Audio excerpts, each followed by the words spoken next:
This is Daily Blast Live. We're talking about what you're talking about. You all ready for this? This is a sham. No. Y'all, Just stop. get real. Welcome to DBL. We have a good-looking panel here on this fresh Monday morn. Hope you're doing well. Welcome to DBL. As I said, we have less than 150 days until the election. And for months now, we've all known that President Biden and former President Trump will be the nominees for their parties as they run for president. But is this really what the American people want? So in the last 2 decades, Americans have been leaving the Democrat and Republican parties. In fact, I didn't know this, more Americans identify as independent than members of either major party. And in this election, people known as I didn't know this either, they're called double haters, or what Al is about most things, just kidding, who dislike both Biden and Trump, could actually end up deciding who wins. I bet a lot of you out there are like, that's me. Here's the big question, though. Will America ever have a viable third party that can actually win in a major election? So DBL Nation, let's get in that voting practice in. We want to hear from you. Would you vote for a third party? I want you to go to dblvote.com right now to weigh in. The last time we had someone viable, Ross Perot in 1992, the highest one, he received 19% of the vote compared to 43% for Clinton. Nader came in with 3%, and RFK Jr. currently, as it stands, is at 9.3%. Jeff, you always talked about a third party. Talk to me. Yeah, I'm a double hater. For sure. You are a double hater. Yeah. I think that explains your political views more than anything. Yeah, for sure. It totally sums a person up in these days, you know, like what your political party is. I feel like I don't have one. I'm very much a double hater. I am for the independent vote, right? I don't know if we have a viable candidate as of just yet. RFK Jr.'s on the ticket, but his popularity is going down. Here's my whole thing. When you have this electoral college that we have here, your vote doesn't count. And I don't care what people say. It doesn't matter who I vote for in Colorado. It's Democratic. It's blue state. So it doesn't matter if I vote independent or Republican. My vote doesn't matter. It counts in those 3 or 4 states that we're going to be focusing on in the election if they could swing those independent voters somewhere else. That's where it counts. But if we don't get rid of this electoral college, which we never will, we will never have a third party that's going to be. What did Ross Perot get? 19%? Yeah, 19%. That's the best this country has ever had as far as an independent. So it seems like with the Electoral College, they have no chance. So a lot of people want to get rid of the Electoral College. They find it outdated. They find it antiquated, just like Jeff was saying. Is that going to work? Is that what we should do? Or should we find more viable candidates that can perhaps run as independents? Well, I think the candidates kind of go, as Jeff was saying, with the Electoral College. What I did read one time, I mean, it was a year and a half ago, was taking, because if you're in California, to your point, no matter how Republican you are, Orange County is traditionally pretty Republican. There's a lot of Republican parts of California, but it's always going to be blue because of the major cities. So what this article was saying was to break down kind of by region so that it's not all or nothing. So if, I don't know, let's say California gets about 42 electoral votes, the Republicans could get 7 of those. And then that way it at least makes your vote worth something. And if you're in a state where it's traditionally always red, maybe there's some counties in Mississippi or Arkansas that would be blue. So, I mean, I think that the idea of getting rid of it, although from your lips to God's ears, but I don't think that's going to happen. But I think maybe playing around with it will give people the incentive to vote. But then the question is, Steph, do you want people to vote? I think a lot of this is about voter suppression. If you're not excited about either candidate, you'll probably vote, but most people are like, I'm staying home. Right. If you need somebody to that's get you out of your chair. What Jeff is saying, isn't it? You feel like your vote's going to go nowhere based on obviously the state that you live in. I feel like in the UK, obviously I'm an immigrant. I have no right to vote. And even if I did have the right to vote, I mean, I'm not best pleased. I'm a double hater. I feel like saying I'm a Karen. Yeah. It's like, it feels really negative, doesn't it? It's like, but let's be honest, we've got someone who should be in retirement and doesn't know, I feel bad saying it, but doesn't seem to know what's going on. And then we've got a convicted felon on the other side. What is going on? It's just bonkers. Right. Bring Those back are your Bernie two choices. Sanders. She feels the burn. I do feel the burn. I feel that. But in the UK, it's exactly the same. It's two parties. Well, I think people felt burned by Bernie Sanders because, when they... or the Democratic Party that didn't let him. The DNC, used super delegates was something that no one had ever heard of. Bernie was super popular the year that Hillary eventually came out of the Democratic National Convention. and they did some super delegates thing. So everybody that voted for Bernie felt burned. Like, what is this? Well, What's the point? Because exactly. If the party's not going to listen to me, then who cares? Right. Let me ask you, this is a famous quote, and I just want to get what your opinion on this is. It says, voting is not a marriage. It is public transport, like a bus. You're not waiting for the one who's absolutely perfect. You're getting the bus, and if there isn't one to your destination, you don't not travel. You take the one going the closest. I like that. What do you guys think about that? I still don't like. Don't tell me who to vote for. Right. My right to vote or your right to vote is your own. Right. Don't tell me because I'm not voting for the guy you like that I'm throwing away my vote. Right. It's my vote. Right. And You I'll should have anything choose you to want to vote do. and I'll choose not to vote and I'll do whatever I want. That shouldn't affect our relationship in any sort of way. But it does in today's society. You could look up a person who they are and know what party they're with. Yeah. That affects jobs, especially in the entertainment industry. If you are an out Republican, that's not great for you in the TV industry. I don't know about the rest of the world, but in this industry, it's not great if you're a known Republican. How do you feel though that voting at some point is a vehicle to get you closer to where you want? What do you think? I think absolutely. I think anything that moves in the as close to. I mean, no one's going to be perfect. No one person, no one party is going to come in and magically solve every single thing. And the thing is, half of them lie to say whatever just to get the votes, to get them in the office, and then they do the opposite anyway. Right. Let's be honest. But it's a lesser of two evils is going with as close as you can physically get. Yeah. But it's still a shame because you know other parties do deserve a chance, but it's not going to happen. And don't forget, voting in your election, in your local elections, in your county elections can help with the representatives and senators, and they can flip the vote and can have votes go yes or no. Lauren Boebert in Colorado by I think 564 votes. So in those voting things, I think it does matter. Yeah. So I would recommend voting if you can. Let's go to the poll. Would you vote for a third party? 70% of you said yes. 30% of you say no. I don't think that would have been the same in a different election. I think that's because people are double haters. And I get it. I think a lot of people are double haters. A Who lot would of have people. thought? I know it. Coined Coming a up term. on DBL, the new Bad Boys movie. It's a hit at the box office. Is this Will Smith's redemption moment? Plus, Dr. Frank Anderson is sharing his very personal story of going through gay conversion therapy as a child, how it took him another 2 decades to find his authentic self.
put a bounty on them. They'll have it coming from cops, cartel, and every gang in the city. The bounty is dead or alive. I take the 3 in the front, you take the 6 in the back. That seems unfair. Welcome back to DBL. Bad Boys Ride or Die was a big hit at the box office this weekend. So the movie opened with an estimated $56 million in the U.S. and nearly $49 million internationally. I'm in that. You're not at all. Will Smith enjoyed the movie with fans as he made surprise appearances in theaters. Can I say I'm a sucker for this? I love when they do this. So with the film's early success, many are wondering if Will's redemption is complete 2 years after the Chris Rock slap at the Oscars. So weird. Me and my girl were talking about this leaving the event last night. Randomly, I was like, is he past this? It took 2 years. It was the most shocking thing, I think, in our lifetime in terms of celebrities at where it happened. When you do revisit that, but I think he's back. I think the American public has about a 2-year memory. And if you do something to make us happy, it's a scales. And I think he's done more positive than negative. And I think most people, love Will that they gave him enough, leeway to come back. You said you don't think there's a world in which people don't want to live in a world in which Will Smith is the villain. Yes, absolutely. Very smart. Thank you. Yeah. What do you think, Steph? I've never seen this movie in my life, and I don't think I will be adding to the box office. No? But I do What if like you just Will picked Smith. up at Bad Boys 4? But I mean, maybe that's what it'll Huge take. fan. I like Will Smith. I do think he obviously made a few bad mistakes. I honestly feel like his life without as much Jada Pinkett Smith in it has been fabulous, and people are investing in him again, and that's what I'll say about it. I appreciate I think that. you're exactly right. I like that. Jeff, are you going to go see it? Maybe. I'm a fan of the Bad Boys franchise, and I was a fan of Will Smith. What he did was inexcusable, but you can't have that leave that scarlet letter for the rest of your life. We live in this society now, you go back a decade, 2, 3, 4 decades, and you want to cancel somebody. I know people are tired of that cancel culture, but I'm glad that people are giving Will Smith a second chance. People need room for grace, and it starts here with Will Smith to break out of whatever we were going for with the last 4 years and just putting people to bed, so to speak, like out to pasture. You did something in the 80s, well, now you can't work anymore. That doesn't make any sense. Everyone makes mistakes. I don't care who you are. Everyone makes mistakes, some bigger than others, but everyone makes mistakes, and you have to have grace. What are you going to do with your kids when they make mistakes? Write them off? Right. You got to protect them, and you got to learn. My biggest lessons, I say all the time, are from my mistakes, not from my achievements, from my mistakes. That's where I learn the most. Yeah, and we also have to remember that Will Smith's fan base is us. It's our age. We've been around half a century at this point, give or take, and all of us have done several things that probably aren't on tape, but you're unhappy that you did, very embarrassed that you did, even if no one else knows about them. You understand that, like, you're going to go through this life and make serious missteps. I'm sure there's some best man speeches at many weddings where somebody like shivers in the shower thinking about what they said. Yeah. And just hoping, like, hey, I hope everybody there realizes, hey, no disrespect, Jeff, I was double fisting all night and I got drunk and I said something. And people want that grace for themselves. And I think when they see Will Smith, they're like, yeah, that was a tough moment. It looked like he was going through some stuff. I still think we should talk more about Chris Rock and the dignity and grace in which he handled it. See, that's what I'm questioning. Just in the last 30 seconds here, how do you think Chris Rock feels about this summer blockbuster, which 104 million? I don't think he's going to hold it against Will. I really don't. I think he's over it. I think he probably was genuinely far ahead of anyone when it came to forgiving Will Smith. I actually really do. And got that Netflix check for that special he did. So he played it perfectly. Didn't say anything about it. He was like, if you want to hear about it, tune into my special. He got paid a ton for the special. And I think he's like the last. I bet you if a reporter brought it up, he'd shut it down. Interesting. I think he's over it. Yeah. Interesting. Let us know what you think, and if you'll be going to go see A Bad Boys. Coming up on DBL, Dr. Frank Anderson will be here to share his story of what Pride Month means to him after years of not being his true self. Bad Boys.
Welcome back. It's Pride Month. Yay! And it's a time for everyone to celebrate who they really are. But the truth is, some people live their lives hiding their identity to fit in with society. That is exactly what happened to Dr. Frank Anderson. Earlier, we spoke with him all about how Pride helped him on his path. Take a look. Dr. Frank Anderson, welcome back to DBL. Thank you so much for having me. It's always a pleasure to be here with you folks. We were also excited to hear you were coming back. We're so excited. Happy Pride, first off. Woo! Yeah. Now, a big part of your story is how you started conversion therapy, and I want people to know this at just 6 years old. I want to ask you two questions. One, what made your parents want to put you through that in the first place? Yeah, you know what? Believe it or not, they were very well intended. Somebody caught me playing with my cousin's Barbie playhouse in the basement. I remember being yelled at. It was like the first time I felt shame. And my parents reached out to my uncle, who's also named Frank. He was a doctor. He's like, get him into therapy so we can make him act and be like a normal boy. They wanted me to be normal. Little did they know it would send me on a course of 6 years of weekly conversion therapy. Oh my God. Okay. So it's interesting to hear they were well intended. I appreciate that part of it. Yeah, because I always think, oh, you know, I'm picturing something else. Now, I know this is difficult, but Doc, can you walk us through what therapy was? Yeah, it was really a lot for me of disconnection and being who I was supposed to be. I remember going into this office. I remember a couple sessions, so much of it I disconnected from. I think it was a survival mechanism. Sure. I remember drawing a picture of my family, him asking me a lot of questions about my dad, who was physically and verbally abusive. And I also remember there were two chests of drawers over in the corner. One had boy toys, one had girl toys. I was only allowed to play with the boy toys. Jeez. Army men and battleships. I wasn't allowed to do arts and crafts. It was like this kind of programming me. And I was a smart kid and a quick learner. I'm like, oh, this is how I'm supposed to be. Wow. So when you look at it now as a psychiatrist, how does that kind of therapy change a young child's mind? For me, it was all about disconnection, not knowing who I was or what I felt, right? It was total disconnection in order to be normal and to fit in. I mean, it was kind of a tragedy for me, honestly, because it took me, I married a woman, I came out at 32. Most of my life was living an inauthentic life. Well, let's talk about that life when it started to connect with the life that was going to be your current future. What was it like when you first heard about the concept of Pride? I mean, that had to be a beautiful thing. It was incredible for me. I lived in the Boston area. I bought a cottage in Provincetown, and I was surrounded by a bunch of people who were actually able to be authentically who they were, right? It was incredible. It was life-changing for me. And I have to say that, you know, in some ways, as much as Pride is incredible and amazing, I wish we didn't even have to have a Pride. Honestly, I wish we all could be who we naturally are, no matter what that is. But for now, that's what culture and society needs. So I'm all for it. Okay, we have about a minute left, but on our show, we've talked about how corporations are pulling back on their Pride merchandise because of the backlash last year. So why do you feel there is still such a hateful divide in America for everything that Pride stands for? I think we're slow learners as culture and society, honestly. I think there was huge progress forward with the gay marriage. That threw things forward in a way that freaked out a lot of people. And so I think there's this backlash that happens, right? So I think we have one step forward, two steps back, one step forward, two steps back. So if we look at it in the big picture, there is a lot of progress. You know, being gay was a disorder in 1973. Wow. It's no longer a disorder, but we keep moving back and forth around these steps forward. Really, truly, whether you have a disability, whether your skin color, your sexual orientation, at some point, I'm hoping it's going to be okay for all of us to be who we are. Beautifully said. Dr. Anderson, thank you so much for joining us today. DBL Nation, pick up Dr. Anderson's memoir, To Be Loved, available everywhere. Thank you again. Happy Pride. We appreciate you. Good to see you. Thank you for having me. Thank you for having me. Have a great day. You too. We'll be right back.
The Caribbean is calling you. This June, we're celebrating Caribbean Heritage Month with Sandals by giving away 2 all-inclusive vacations to any Sandals resort of your choice. Watch DBL every day for a word of the day. Then enter at dailyglasslab.com/sandals for your chance to win a 4-day, 3-night escape for 2. The winner will be announced on DBL June 26. Make memories for a lifetime and start entering for your chance to win a trip to any Sandals resort. Today's word of the day is snorkeling. I didn't know that. Okay, welcome back. What you eat could be inflaming your joints. Experts say drinking alcohol and eating fried or ultra-processed food like lunch meat can actually make your arthritis worse. So have any of you ever noticed how certain foods directly impact how your body feels? Alcohol certainly does the next day. Or in real time, it affects it. Yeah, it's funny, we were talking in the makeup room before today's show, and I was talking to Michael Dean, our executive producer, and I was like, I didn't understand who used Tums. When I was like 15, I would see a commercial and the guy would be like, oh, and I was like, what is, you can't have a sub sandwich? And now I'm like, anything after 6 o'clock, it's probably gonna be real bad. Any kind of meat. Pepto-Bismol. Something that can help your joints as well is Omega XL. It's a powerful joint support that's helped millions of consumers, and is backed by 30 years of clinical research. Omega XL's powerful and proven benefits have transformed the lives of athletes, celebrities, and dedicated daily users. So call 1-800-814-6985 or visit OmegaXL.com for more information. One more story before we go. We've all seen porch pirates caught on camera, but this masked thief is going viral for snatching a package as soon as the FedEx driver set it down. Oh, that dude would have been in that wall so fast. Right? Jeff would have not done that. He would have punched the man. Jeff would have definitely. I already see what I would have done. What? A little leg sweep right there, right into the brick wall. Yeah. I think he's so shocked he hasn't even had time to react. The driver was stunned, and then the homeowner opened the door. He tried to explain what happened, but he was still just in shock. Look how brazen people are. Like, we laugh at this, but that is it's not ridiculous. Yeah, I saw a package get stolen right in front of me before. It's weird when that happens to you right in real time.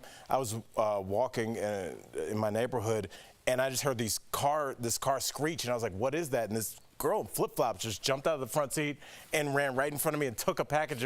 And when crime happens right in front of you, you just go, that's weird. You're in shock. Yeah, you're it's frozen. weird. I was just like, that was weird. That was a crime. We'll see you. Don't be criminal. Bye, guys.